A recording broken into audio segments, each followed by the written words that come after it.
Welcome back clean news. चलिए देखते हैं उत्तर प्रदेश की 25 फटाफट बड़ी खबरें। इससे पहले आप यूपी के किस जिले से न्यूज को देख रहे हैं हमें कमेंट बॉक्स में जरूर बताएं। साथ ही डेली अपडेट रहने के लिए चैनल को सब्सक्राइब कर बेल आइकन को दबाना ना भूलें। आज का लाइक एम 100 है, उम्मीद करते हैं आप पूरा कर देंगे। तो चलिए बढ़ते हैं खबरों की ओर। आरक्षण तय होने से पहले कैसे वायरल हो गई असली सूची। गोरखपुर समेत प्रदेश भर के ब्लॉक प्रमुख पद के आरक्षण संबंधित 12 फरवरी को वायरल हुई सूची एक बार फिर चर्चा में। मंगलवार को जिला स्तर पर ब्लॉक प्रमुख पद के जिन आरक्षण सूची का अंतिम प्रकाशन हुआ उसमें और पूर्व में ही वायरल हो चुकी सूची में कोई अंतर नहीं है। दरअसल वायरल और जिला स्तर से जारी आरक्षण सूची में कोई बदलाव नहीं है। क्रम से सभी ब्लॉक उसी वर्ग के लिए आरक्षित है। एक भी ब्लॉक के आरक्षण में फेरबदल नहीं है और न ही नामों के क्रमांक आदि में ही कोई अंतर है। जानिए आज से शुरू हो रहा कौन सा महत्वपूर्ण काम। पंचायत चुनाव में प्रधान, ब्लॉक प्रमुख, जिला पंचायत संघ सभी पद पर आरक्षण तय हो गए हैं। गुरुवार से इन सभी पद पर आने वाले आपत्तियों को लिया जाएगा। 8 तक आपत्तियां ली जाएगी। इसके बाद 9 को सभी ब्लॉक से मिली आपत्तियों को एक जगह इकट्ठा किया जाएगा। इसके बाद डीएम की अध्यक्षता वाली कमेटी इन आपत्तियों का निस्तारण करेगी। आपत्तियों को लेने के लिए हर ब्लॉक पर बीडीओ और एडीओ पंचायत को जिम्मेदारी दी गई है। मुजफ्फरनगर में भाजपा ने टिकट फाइनल करने के लिए मांगे आवेदन। उत्तर प्रदेश में होने वाले त्रिस्तरीय पंचायत चुनाव के लिए मुजफ्फरनगर में भाजपा ने कार्यकर्ताओं को तैयारी में लगा दी है। पार्टी की ओर से ब्लॉक प्रमुख और जिला पंचायत सदस्यों के पद पर चुनाव लड़ने के इच्छुक कार्यकर्ताओं से आवेदन में मांगे हैं। इसके साथ ही कार्यकर्ताओं को 498 ग्राम पंचायतों में ज्यादा से ज्यादा भाजपा समर्थित प्रधान निर्वाचित करने का लक्ष्य भी दिया है। बता दें कि भाजपा पहले जिला पंचायत के सभी 43 वार्डों के लिए अपने प्रभारी नियुक्त कर चुकी है, जबकि सभी 9 ब्लॉक में भी प्रभारी बने जा चुके हैं।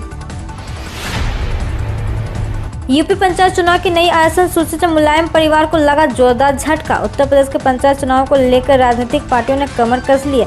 इसी बीच नई आरक्षण सूची आने के बाद समाजवादी पार्टी के संरक्षण मुलायम सिंह यादव ने परिवार की परेशानी बढ़ गई है। दरअसल पिछले 25 वर्ष से लगातार जिस सैफी ब्लॉक प्रमुख सीट पर यादव परिवार की धाक थी वह नए परिसीमन में आरक्षित हो चुकी है। यहाँ चर्चा कर दे कि सैफी की गिनती देश के सबसे आधुनिक गांव में की जाती है। यहाँ अंतर्राष्ट्रीय क्रिकेट स्टेडियम, अंतर्राष्ट्रीय swimming pool, astroturf hockey stadium, Saifai चिकित्सा विश्वविद्यालय और साफ सुथरी लंबी चौड़ी सड़क नजर आती है। लेकिन मुलायम के नाती और 2014 में मैनपुरी से सांसद रहे तेज प्रताप यादव ने योगी सरकार पर गंभीर आरोप लगाया है। उन्होंने कहा कि प्रदेश की भाजपा सरकार ने सैफी को पूरी तरह नजरअंदाज किया।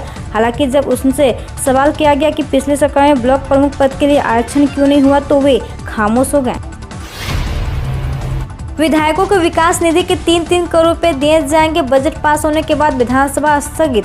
उत्तर प्रदेश विधानमंडल के बजट सृजन में गुरुवार को विधानसभा में यूपी सरकार के 2021-2022 के बजट को 2 मिनट में पास कर दिया गया। इसके बाद विधानसभा की कार्यवाही अनिश्चित काल के लिए स्थगित कर दी गई। सदन में संसदीय कार्य मंत्री सुरेश खन्ना ने कहा कि विधानसभा क्षेत्र विकास निधि में विधायकों को 3-3 करोड़ रुपए दिए जाएंगे। विधायक निधि की गाइडलाइंस के तहत ही राशि स्वीकृत की जाएगी। हालांकि गुरुवार को प्रश्नकाल नहीं हुआ, वहीं सदन के कार्यवाही अनिश्चित काल के लिए स्थगित किए जाने पर नेता प्रतिपक्ष राम गोविंद चौधरी ने सरकार की मंशा पर सवाल उठाए। उन्होंने कहा कि जब कार्य मंत्रणा समिति की बैठक में तय किया था कि सदन 10 मार्च तक संचालित किया जाएगा तो सरकार क्यों पीछे भाग रही है। हालांकि इसके बाद सदन की कार्यवाही स्थगित कर दी गई। यूपी मेट्रो में वैकेंसी 1,60,000 रुपए तक वेतन, जाने details. Uttar Pradesh metro rail corporation ने कई पदों पर भर्ती के लिए आवेदन मांगे। इस वैकेंसी के तहत सहायक प्रबंधक परिचालन सहित 292 पदों को भरने के लिए आवेदन मांगे। यूपीएमआरसी द्वारा निकाली गई इस वैकेंसी के लिए योग्य और इच्छुक उम्मीदवार 2 अप्रैल 2021 तक आवेदन कर सकते हैं। ऑनलाइन आवेदन के लिए रजिस्ट्रेशन की शुरुआत 10 मार्च 2021। रजिस्ट्रेशन की आखिरी तारीख 2 अप्रैल 2021। आवेदन शुल्क जमा करने की आखिरी तारीख 2 अप्रैल 2021। यूपी विधानसभा गेट के पास फायरिंग से अपराध फरीद, सीने में गोली लगने से दरोगा की मौत। उत्तर प्रदेश विधानसभा गेट नंबर 7 के पास अचानक गोली चलने से हड़कंप मच गया। गोली वहां तैनात दरोगा निर्मल चौबे को लगी है। वे विधानसभा ड्यूटी पर तैनात थे। उन्हें अस्पताल इलाज के लिए ले जाया गया, वहां उनकी मौत हो गई। गोली चलने के बाद बड़ी संख्या में पुलिस बल मौके पर तैनात हो गया। घटना के बाद तत्काल चेकिंग भी शुरू कर दी गई। हालांकि अभी तक यह जानकारी नहीं मिली है कि गोली किसने चलाई और इसके पीछे मकसद क्या था। अखिलेश ने यूपी में 3 दलों से मिलाया हाथ, जाने कितनी उनकी सियासी ताकत। उत्तर प्रदेश में अगले साल होने वाले विधानसभा चुनाव के लिए अभी से समाजवादी पार्टी के प्रमुख अध्यक्ष अखिलेश यादव सियासी गठजोड़ बनाने में जुटे हैं। कांग्रेस और बसपा के साथ हाथ मिलाकर कोई बड़ा करिश्मा नहीं दिखा सकी। सपा अब बड़े दलों के बजाय छोटे दलों के साथ गठबंधन कर चुनावी रण में उतरने की तैयारी में है। अखिलेश ने 2022 विधानसभा चुनाव के लिए महान दल आरएलडी और जनवादी पार्टी के साथ मिलकर चुनाव लड़ने का ऐलान किया। ऐसे में सवाल उठता है कि इन दलों का सियासी आधार क्या है, जिसके सहारे अखिलेश बीजेपी को मात देने का सपना संजो रहे हैं। यूपी में मायावती की कम सक्रियता से दलित वोट बैंक पर सबकी नजर। अठावले ने बीजेपी से मांगी 10 सीट। भारतीय जनता पार्टी के केंद्र में सहयोगी रिपब्लिकन पार्टी ऑफ इंडिया अब बीजेपी के साथ गठबंधन कर यूपी में खुद को मजबूत करने की कवायद में लगी हुई है। बीते शनिवार केंद्रीय मंत्री और रिपब्लिकन पार्टी ऑफ इंडिया के प्रमुख रामदास अठावले ने मुख्यमंत्री योगी आदित्यनाथ से मुलाकात कर आरपीआई को प्रदेश में अलायंस पार्टनर बनाने का प्रपोजल दिया। आरपीआई प्रमुख अठावले ने दीपीट से कहा कि वे यूपी में बीजेपी से 8 से 10 सीट चाहते हैं। उन्होंने कहा इससे बीजेपी को भी लाभ होगा और उसकी पार्टी को भी। यूपी की योगी सरकार को रोजगार के मोर्चे पर मिली बड़ी सफलता, बेरोजगारी दर में बड़ी गिरावट। उत्तर प्रदेश की योगी आदित्यनाथ सरकार को राज्य में रोजगार के मामले में एक बड़ी उपलब्धि हासिल हुई है। Centre of monitoring Indian economic ने राज्य में बेरोजगारी की दर और उससे जुड़े आंकड़ों पर हाल ही में रिपोर्ट जारी की है, जिसके मुताबिक इस साल फरवरी में बेरोजगारी की दर घटकर 4.1% पर आ गई है। पिछले साल कोरोना वायरस के संक्रमण को रोकने के लिए लगाए गए लॉकडाउन के चलते राज्य में बेरोजगारी की दर 21% पर पहुंच गई थी। उसी समय राजस्थान में यह दर 25% से अधिक थी। सीएम योगी ने देखा खाद कारखानों का काम, बोले जल्द मिलेगी किसानों को खाद, युवाओं को रोजगार। सीएम योगी आदित्यनाथ और केंद्रीय मंत्री सदानंद गौड़ा ने गुरुवार को गोरखपुर खाद कारखानों का निरीक्षण किया। इसके बाद मीडिया से बात करते हुए उन्होंने बताया कि 30 जून से पहले कारखानों में उत्पादन शुरू हो जाएगा। सीएम योगी ने बताया कि प्रधानमंत्री नरेंद्र मोदी कारखानों का लोकार्पण करेंगे। उन्होंने प्रधानमंत्री के प्रति आभार व्यक्त करते हुए कहा कि प्रधानमंत्री जी ने 26 साल से बंद कारखानों का शिलान्यास कर आत्मनिर्भर भारत की योजना को साकार किया है। बैंक खाते में पैसा आने वाला, होली के आसपास मिल सकती है किस्त। प्रधानमंत्री किसान सम्मान निधि योजना के तहत किसानों को सालाना 6,000 रुपए की आर्थिक मदद दी जाती है। 2-2 हज़ार रुपए की 3 किस्त के जरिए किसानों के खाते में यह रकम ट्रांसफर की जाती है। सरकार अब तक इस योजना के तहत 7 किस्त जारी कर चुकी है और अब 8वीं किस्त जारी करने वाली है। बताया जा रहा है कि होली के आसपास किसानों को अगली किस्त जारी की जा सकती है। पीएम किसान स्कीम में बड़ा बदलाव, पंचायत स्तर पर चेक होगी लाभार्थी की लिस्ट, होगा यह फायदा। पीएम किसान सम्मान निधि के नाम पर लगातार हो रहे फर्जीवाड़े की वजह से सरकार ने योजना में एक बड़ा बदलाव किया है। इसके लिए मोदी सरकार ने सभी ग्राम पंचायतों में इस योजना के लाभार्थी की लिस्ट डिस्प्ले करने के निर्देश दिए हैं। यह काम राज्य सरकारों को कोष ग्राम प्रधान की मदद से करना होगा। सरकार द्वारा ऐसा इसलिए किया जा रहा है ताकि नकली किसानों की पहचान की जा सके। रेल में सफर करने वालों के लिए खुशखबरी, ये ट्रेन 9 से दौड़ेगी पटरी पर। उत्तर रेलवे ने रेल यात्रियों की सुविधा के लिए एक फिरोजपुर कैंट साहिबजादा अजीत सिंह नगर के बीच प्रतिदिन एक एक्सप्रेस विशेष ट्रेन चलाने की मंजूरी दी है। सूत्रों के मुताबिक ट्रेन संख्या 04640 फिरोजपुर कैंट से और ट्रेन संख्या 04639 साहिबजादा अजीत सिंह नगर से 9 मार्च को चलेगी। ट्रेन का ठहराव तलवंडी, मोगा, जगराओं, लुधियाना, समराला और न्यू मोरिंडा स्टेशनों पर दोनों दिशाओं में होगा। रेलवे ने स्पष्ट किया कि यह विशेष ट्रेनों में केवल आईसीयू श्रेणी के डिब्बे ही होंगे। रेल यात्रियों को बड़ी राहत, जल्द शुरू होगी रेलवे की एक और सेवा। अगर आप रेल से सफर करते हैं तो आपके लिए राहत भरी खबर है। कोरोना के बाद अब भारतीय रेलवे द्वारा स्टेशन पर स्थित रिटायरिंग रूम को खोलने की अनुमति दी है। रेल मंत्रालय ने जोनल रेलवे को स्टेशन पर स्थित रिटायरिंग रूम को एक बार फिर से खोलने की अनुमति दे दी है। हालांकि इस दौरान कोविड-19 संबंधित सभी प्रोटोकॉल का विशेष ध्यान रखना पड़ेगा।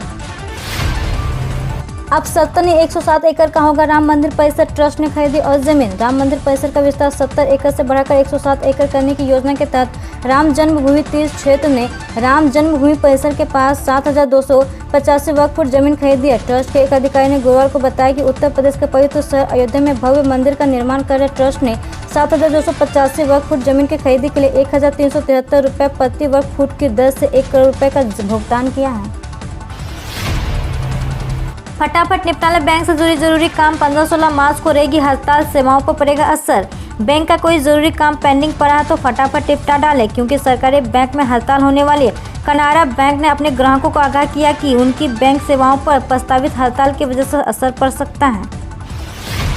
SBI कर्मचारियों के लिए बड़ी खबर, बैंक उठाएगी कोरोना वैक्सीनेशन का पूरा खर्च। देश में दुनिया का सबसे बड़ा कोरोना वैक्सीनेशन अभियान चलाया जा रहा है। अगर आप स्टेट बैंक ऑफ इंडिया के कर्मचारी हो तो आपके लिए अच्छी खबर है। जनसत्ता की एक खबर के मुताबिक SBI ने ऐलान किया है कि वह अपने करीब 2.5 लाख कर्मचारियों की कोरोना वैक्सीनेशन का खर्च उठाएगी। खास बात यह है कि इसका फायदा कर्मचारियों के फैमिली मेंबर को भी मिलेगा। बैंक से चेकबुक मंगाना है तो घर बैठे कर सकते हैं ऑर्डर। यह है तरीका।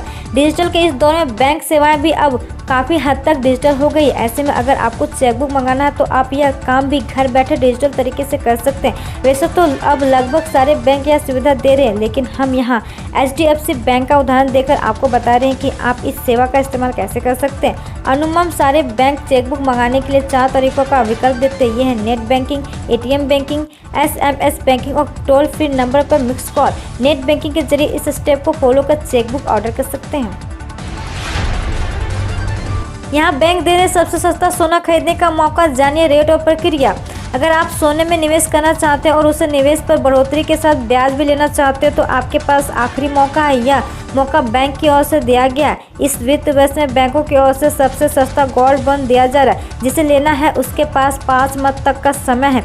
इसके बाद यह प्रक्रिया बंद हो जाएगी। मेरठ में सभी राष्ट्रीय बैंक में सॉवरेन गोल्ड बॉन्ड स्कीम शुरू की गई। 1 मार्च से 5 मार्च तक के लिए बैंकों में यह स्कीम का लाभ ग्राहक उठा सकते हैं। गोल्ड बॉन्ड एक ऐसा सोना है जो फिजिकल गोल्ड की तरह उसकी कीमत होती है। फिजिकल गोल्ड जहां ग्राम के हिसाब से मिलता है, वहीं गोल्ड बॉन्ड ग्राम की वजह यूनिट के हिसाब से जारी किया जाता है। एक वित्त वर्ष में 1 ग्राम से लेकर 4 किलो तक की कीमत के गोल्ड बॉन्ड खरीदे जा सकते हैं। इस समय सोने की कीमत कम होने की वजह से गोल्ड बॉन्ड भी कम हुआ है। पोस्ट ऑफिस में अकाउंट रखने वालों को बड़ा झटका। 1 अप्रैल से हर बार निकासी पर लगेंगे 25 रुपये। अगर आपका पोस्ट ऑफिस में अकाउंट है तो ये खबर आपको थोड़ा परेशान कर सकती है। दरअसल 1 मार्च को इंडियन पोस्ट पेमेंट बैंक ने नोटिस जारी किया, जिसके मुताबिक अब एक लिमिट के बाद से निकासी और जमा करने पर चार्ज किया जाएगा। इस नए नियम को 1 अप्रैल 2021 से लागू किया जाना है। इसके तहत अब एक लिमिट से ज़्यादा बार कैश जमा करने और निकासी करने पर एक आधारित चार्ज लगेगा। वहीं सेविंग अकाउंट के लिए डिपॉजिट करना पूरी तरह मुफ्त होगा और 1 महीने में केवल 4 बार निकासी पर किसी तरह का चार्ज नहीं होगा। उसके बाद कम से कम 25 रुपये कीमत का 0.50% चार्ज कटेगा। LPG रसोई गैस सिलेंडर खरीदने पर मुफ्त में मिलता 30 लाख रुपए तक का बीमा। बुरे वक्त में आता है काम। हर रोज आपके रसोई में काम आने वाला LPG गैस सिलेंडर इन दिनों बढ़ते दामों की वजह से खबरों में है। दरअसल पिछले कुछ दिनों में 200 रुपये से ज़्यादा का इजाफा हो चुका है। लेकिन क्या आप जानते हैं कि 14 किलो गैस वाले इस सिलेंडर के साथ साथ आपको कई तरह की सुविधाएं भी मिलती है। इसे सिलेंडर के साथ ही हर ग्राहक के परिवार को एक बीमा भी दिया जाता और दुर्भाग्यवश कोई घटना घटित होने पर बुरे वक्त इससे मिलने वाला पैसा काम आता है।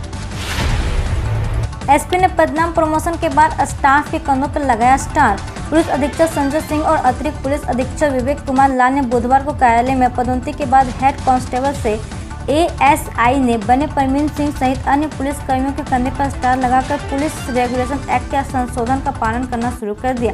नए संशोधन के मद्देनजर जिले के 55 आरक्षकों को प्रधान आरक्षक और 35 हेड कांस्टेबल को सहायता उप निरीक्षक की पदता सेवाकाल और अनुभव के आधार पर प्राप्त हुई है, जिसके तहत सभी उच्च पदनाम पर प्रमोट अधिकारियों और जवानों को पुलिस अनुशासन एवं गरिमा के अनुरूप कंधे पर स्टार वर्दी निर्धारण अधिकार और सम्मान की कार्रवाई शुरू हो गई है। लेकिन वेतन बढ़ोतरी का मामला अभी भी विचाराधीन है। इस पर अभी सरकार ने निर्णय नहीं किया है। आमजन के बेहतर स्वास्थ्य के लिए MP में जल्द लागू होगी ये बड़ी योजना। प्रदेश में स्वास्थ्य सेवाओं के प्रबंधन को विश्व स्तरीय गुणवत्ता तक पहुंचाने के लिए प्रदेश सरकार मिशन निरामय लागू करेगी। मंगलवार को जारी बजट में इसका प्रावधान किया गया। यह कहना है कि सूबे के लोक स्वास्थ्य एवं परिवार कल्याण मंत्री डॉक्टर प्रभुराम चौधरी का। उन्होंने बताया कि बजट में उप स्वास्थ्य केंद्र और प्राथमिक स्वास्थ्य केंद्रों में विशेष के परामर्श के लिए हब एंड स्पोक मॉडल के जरिए टेलीमेडिसिन सेवाएं उपलब्ध कराने का भी प्रावधान किया गया है। कोई भी पक्के आवास से वंचित नहीं होंगे। नगरीय विकास एवं आवास मंत्री भूपेंद्र सिंह के प्रतिनिधि लखन सिंह ने मुख्य अतिथि के रूप में गुरुवार को बांद्री में 1836 परिवार को प्रधानमंत्री आवास योजना के स्वीकृति पत्र प्रदान किए। इस मौके पर उन्होंने कहा कि बांद्री और बांद्री नगर परिषद से जुड़े कोई भी गांव का व्यक्ति आवास से वंचित नहीं होगा। 6 माह के भीतर सभी को पक्की छत देने का काम करेंगे। इस दौरान 1006 लोगों को मालिकाना हक के आवासीय पट्टे भी प्रदान किए। हम रोज़ ऐसे ही न्यूज़ लाते रहेंगे। तो यदि आपने अभी तक क्लीन न्यूज़ को सब्सक्राइब नहीं किया है तो पहले फटाफट सब्सक्राइब कर लें, साथ ही बेल आइकन को दबा दें ताकि कोई अपडेट मिस ना हो।